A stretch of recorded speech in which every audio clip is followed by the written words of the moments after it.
তুমি নাইটি পড়ছো, এই নাইটিটা কতটা অশ্লীল? আচ্ছা তুমি দেখে বলো এটা কি করে অশ্লীল মনে হচ্ছে?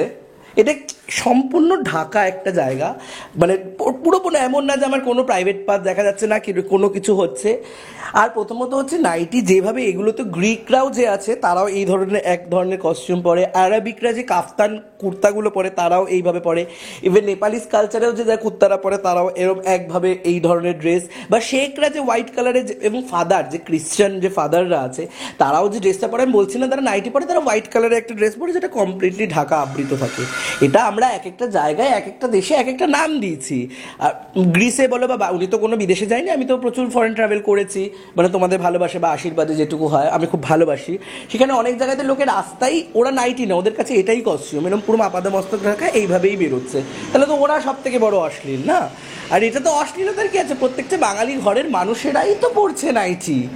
তিনি বলছে যে এই পোশাকটাকে বাইরে নিয়ে আসা, অর্থাৎ দেশের বাইরে প্রমোট করছো বাঙালি নাইটি বৌদি, এই শব্দটা যখন ব্যবহার করছে সেই বৌদি মানে বাংলার মহিলাদের বোঝানো হচ্ছে, সেটাতেই তার আপত্তি। প্রথমত যে এই পোশাকটা বাঙালিরই নয়, আমরা এটা পরবর্তীকালে পড়েছি। এটা কোন প্রথমত বাঙালিরা তো যে স্বাধীনতার সময় থেকে সবাই আমরা জানি তাঁতের শাড়ি পরে আমরা পরি, এটা তো আমরাই বিদেশ থেকে অ্যাডপ্ট করেছি নাইটিটা।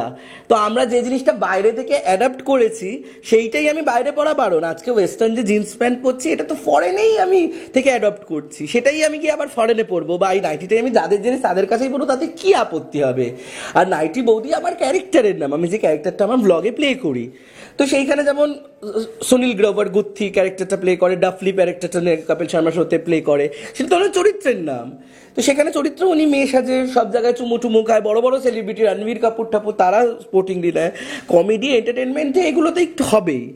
এবং আমাকে উনি টার্গেট করেছে শুধুমাত্র ভিউজের জন্যই, কারণ আমি মনে করি আমি এমন অতটাও ভালগারিজম যদি একটা ব্যারোমিটার হয় তার কোনো ওপরের দিকে তো আমি থাকবোই না। আমি আমার থেকেও প্রচুর দেখেছি, আমি তাদেরকেও, আমার কোনো আপত্তি নেই তারা করছে করে, আমার কোনো অসুবিধা নেই।